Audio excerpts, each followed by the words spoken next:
तो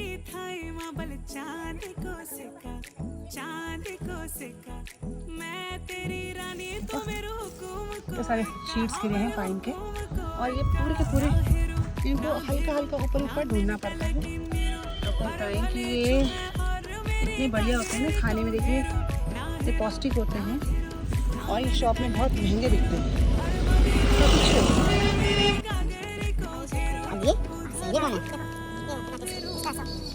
ये खाना